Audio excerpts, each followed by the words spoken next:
Welcome back, folks. Today I want to talk about purpose. Yes, I want to talk specifically about how purpose isn't just found and it's not this mystical thing.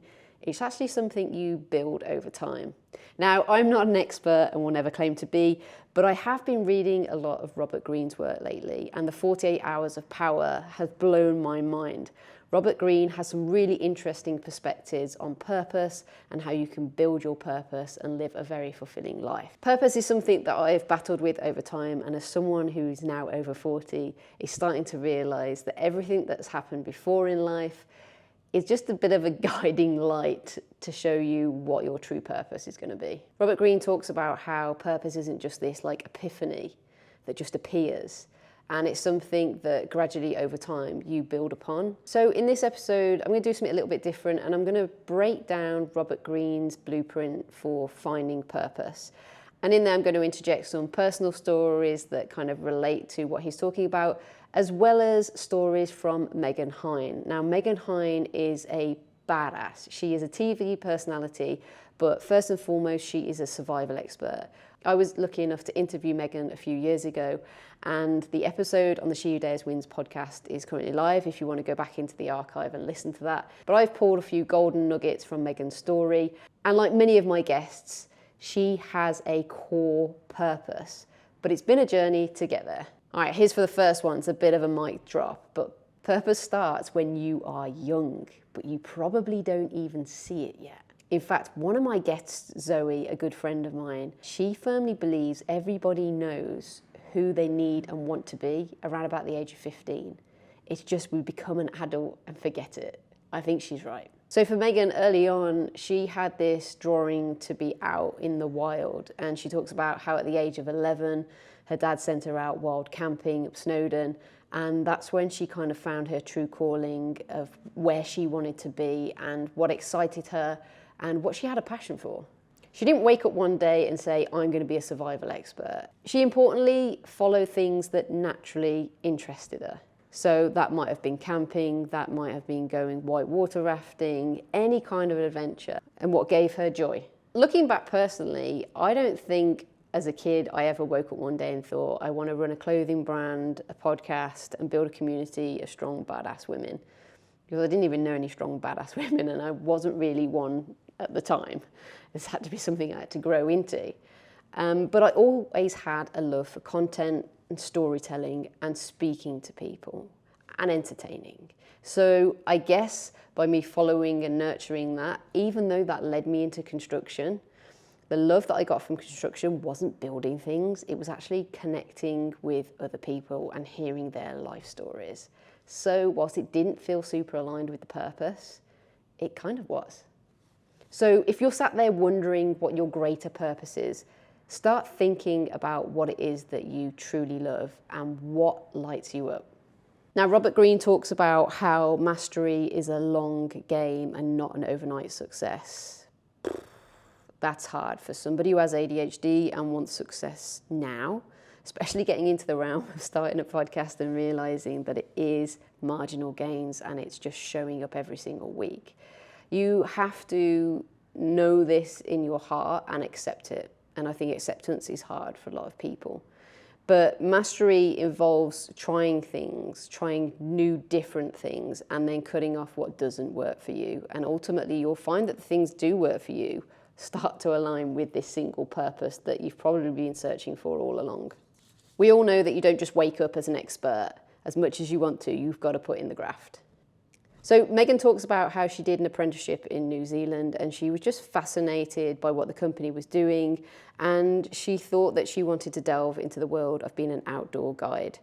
Then spent years leading adventures, going on expeditions, before finally getting into TV and now becoming, I think, the only survival expert that should be used on any huge TV show. But not only that, because of all these years that Megan has spent working behind the camera, she's now a pro in putting herself forward in front of the camera and leading a production team, but also leading a team of people out in the wilderness. If you haven't already checked it out, I'm sure it's probably live now, but Megan Hine is actually on a TV show called Extracted in the US. I believe it's where they send a family member into the wilderness. and they have to survive. But their family are in a studio and their family get to tap them out and extract them. But obviously there's a big prize at stake. You should go and check this out because Megan is awesome on it. Let's hear a clip from Megan. I spent a lot of my childhood like being dragged around, like looking at rocks and things, and like I guess I absolutely loved it up until the age of about 13, where sort of, I suppose, puberty hit and like rebellion took over, and I was just like, oh God, this is so boring. And then like, you know, a year later, I was back like taking my dad out and things. But I guess I was so lucky that like my parents were always just encouraged us to get outside. I'm the oldest of four, to be outside. And you know, I remember at 11, like going wild camping by myself, and it's like, yeah, like it was actually not too far from here, and it's like my dad like made me sit down and write a route card, like a route plan of where I was going to go, and this was pre-mobile phones like being a thing, and it was, you know, there wouldn't have been any signal at the time anyway, and yeah, the buses were few and far between, and so he made me make this route card, and I had to stick to this route plan, where I was going to camp, and then where I was going to meet the bus. At 11, that's amazing. Yeah. Oh, that's incredible. All right, now on Shoe Dares Wins, I always talk about forge your own path. Stop looking at what other people are doing and try and stick to what you enjoy. And that will all come down to keying into your purpose. So another lesson from Robert Greene is ignore the noise. Yeah, we all get tied down with social media, with the doom scroll at night and what other people are doing. And I suffer really badly from shiny object syndrome. You know, new things that pop up that you can do, that you get excited about. And whilst it's okay to explore these ideas, you must always come back to your original purpose or goal, whatever that might be. For Megan, it was a little bit different. She had to ignore the noise of, I guess, an internal monologue plus an external truth, which was that she was the only female in a very male-dominated world of not only TV, but survival experts. And by ignoring the noise, she could just focus on what she was there to do and her journey. And I think that's really important. I think sometimes we look too much at the externals and take that on as an excuse, and you really have to just cut out any noise. This was a big one for me in construction.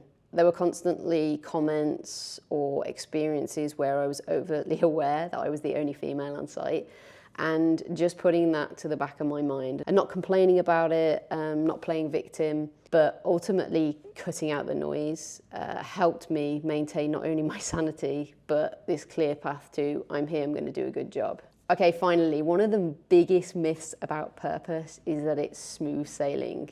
Talk about this ideology of finding your purpose and then you're just on this one track and life is just so easy. Robert Greene talks about how this is just absolutely not the case, and adversity is part of the process. So give yourself a break if you're having ups and downs, if you've diverted slightly from your purpose, if you feel like you haven't really found your purpose yet, you might be going down the wrong avenues. So bring that all back to what gives you joy from what we said at the start, and give yourself a break. It's going to be a rough ride, but ultimately you will find what sets you alight, which will be your purpose, and it will set you free. Take Megan, she has been in the most incredible, dangerous environment. She's been bitten by a king cobra, and all of that did not deter her from becoming the #1 survival expert and just absolutely smashing her career within the TV industry and being known for that person who can consult and guide pretty much anyone in any adverse conditions. All right, so I hope you've enjoyed today's episode all about purpose. And yeah, you should definitely go and read Robert Greene's 48 Laws of Power. It's helped me a huge amount, but most importantly, you should go and check out Megan's episode. I'll put a link down in the description. Her story is incredible. And don't forget, every Monday on the Shoe Dares Wins podcast, we have a new, awesome, badass guest who can teach us something. But not only that, we can just enjoy their story. Before we go, let's just nail this down. A few key pointers that you can take into your weekend. Purpose isn't something you find, it's something you build. And it's hidden in what fascinated you as a kid. Go back there. It's something you refine over years, not overnight. And it will require you to ignore expectations and push through adversity. All right, that's it, folks. We'll be back with a new episode soon. Take care.